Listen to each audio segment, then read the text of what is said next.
Boa noite, está começando pela rede CNT de televisão, o Jogo do Poder, um espaço aberto para a discussão política. Nós aqui da CNT acreditamos que o debate, o contraditório, é ponto de partida para o exercício de um dos direitos mais fundamentais, o de ser informado com absoluta correção e transparência. Esse é o objetivo, esse é o propósito do Jogo do Poder, que tem o prazer de receber hoje o líder do PMDB na Câmara Federal, deputado Eduardo Cunha. Boa noite, deputado. Boa noite, Ricardo. Boa noite a todos os telespectadores. Para entrevistá-lo, convidei também o jornalista Walter Diogo. Boa noite, Walter. Boa noite, deputado. Boa noite, Walter. Deputado Eduardo Cunha, na última semana o PMDB aprovou a reedição da aliança com o PT, mantendo no cargo de vice Michel Temer. A aprovação, no entanto, se deu com um índice bem inferior à aprovação da campanha da primeira eleição da presidente Dilma. Na primeira vez, foram 84% dos convencionais que disseram sim à aliança. Na última semana, apenas 59% aprovaram essa reedição da parceria entre PT e PMDB. O que está acontecendo com o PMDB? O PMDB aprovou, mas uma grande parte parece que está buscando um outro rumo, deputado? Bom, não é só isso, Ricardo. O que acontece é que o PMDB aprovou essa aliança com o PT para essa nova tentativa de reeleição, muito mais pela presença do vice Michel Temer do que pela própria aliança. Na verdade, como nós temos o vice-presidente da República, era muito constrangedor para o PMDB impor a impossibilidade do seu vice se candidatar à reeleição. Então, na prática, o que o PMDB fez foi dar o direito a Michel Temer de concorrer novamente à vice-presidência. Talvez se não fosse o nome do Michel, ou não fosse essa situação, dificilmente a tese da aliança teria passado na convenção. Por que razão, deputado? Por várias razões. Primeiro, as dificuldades dos palanques regionais que aconteceram.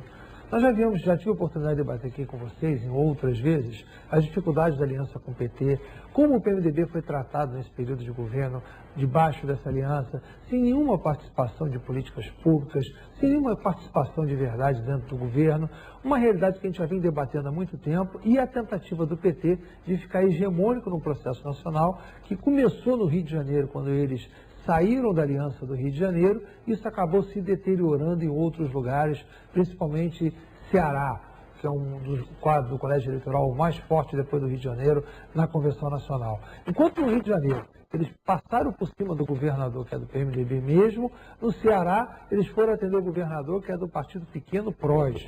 Consequentemente, o PMDB sempre está em segundo lugar. Deram alianças para a gente em alguns estados, absolutamente alianças onde o estado do PT não existe.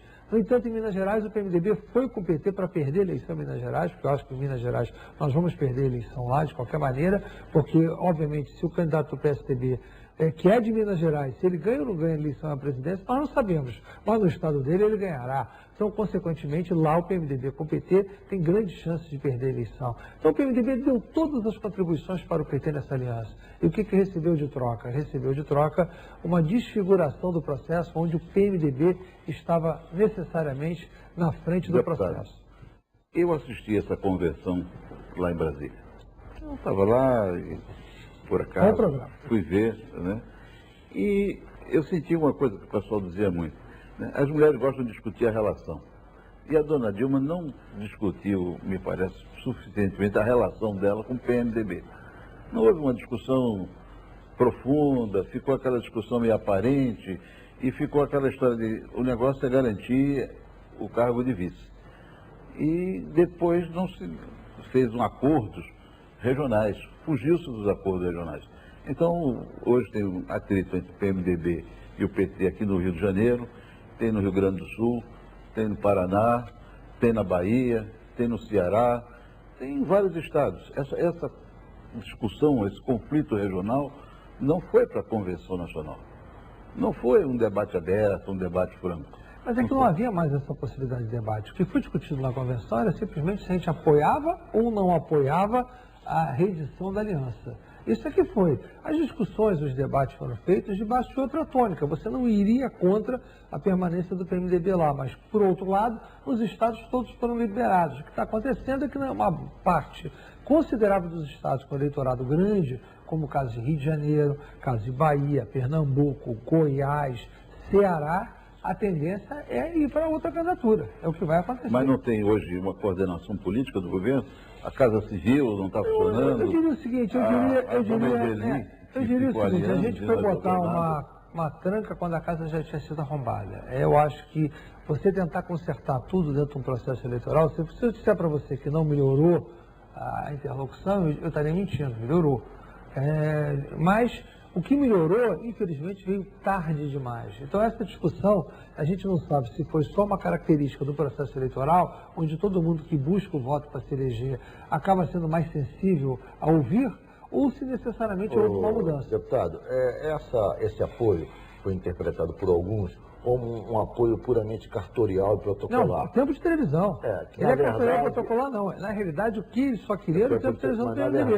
Não, mas é importante também o PMDB, com a extensão que tem Brasil afora. Não, eu acho importante, mas ele só queria o tempo de televisão. O apoio da tropa, porque multiplica a presença da candidatura. Mas os críticos desse apoio dado ao PT dizem que, na prática, a base do partido não vai apoiar a presidente Dilma.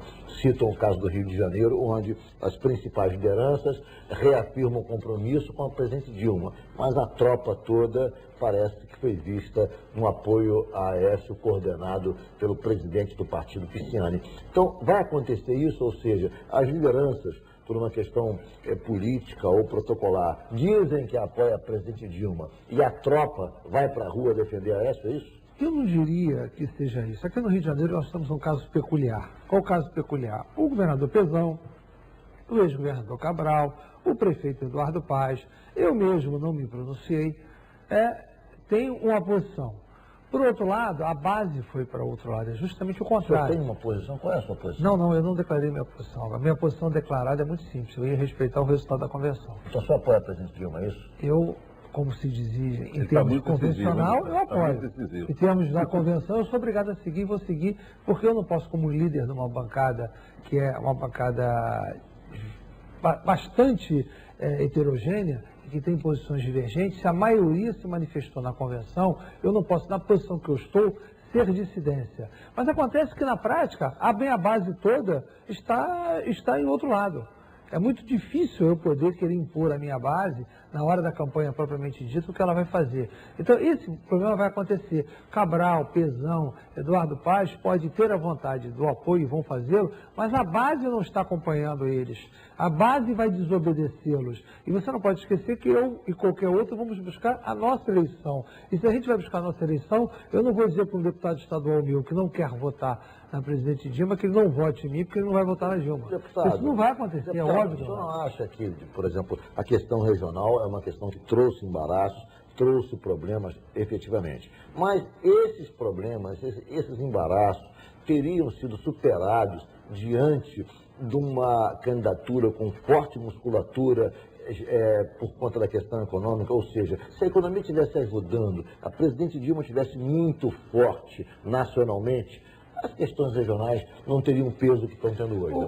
Eu já tive a oportunidade, Ricardo, de falar isso aqui para vocês. A eleição de 2010, que a presidente Dilma foi para o segundo turno, ali, 2 eleições anteriores, o Lula foi para o segundo turno. O Lula, quando levou a Dilma para ser candidata, ele tinha 90% de popularidade. Hoje, o ótimo e bom da presidente está menos de 35%. E mesmo assim, na eleição de 2010, no segundo turno, a diferença foi 12 milhões de votos entre Dilma e Serra. A maior diferença foi Bahia, com 2 milhões e 800 mil votos, que não se repete agora. A segunda maior diferença foi Ceará, com 2 milhões e 300 mil votos, que não se repete agora. A terceira foi Pernambuco, com 2 milhões e 200 mil votos. Essa, com certeza absoluta, deve ser no sentido contrário, porque o Eduardo Campos é candidato. Depois vem Minas Gerais, com 1 milhão e 850. Igual, estava igual, empatado. A última, mas é natural que na campanha o Eduardo Campos, no próprio local, tende a crescer. A outra foi Minas Gerais, com 1 milhão e 850 mil votos de frente. Hoje, provavelmente, vai ser o inverso. E depois vem Rio de Janeiro, com 1.790.000 votos, que nós já estamos vendo que a base não vai permitir que se repita. Então a eleição não é só componente regional, não, ela já tinha problema, já foi uma eleição dura na outra eleição de 2010. São vários os fatores que se refletem na hora da verdade, quando uma base política forte sustenta uma candidatura que ocorreu em 2010. E agora não será a mesma coisa. Ok, eu vou fazer um rápido intervalo e voltamos em 1 minuto.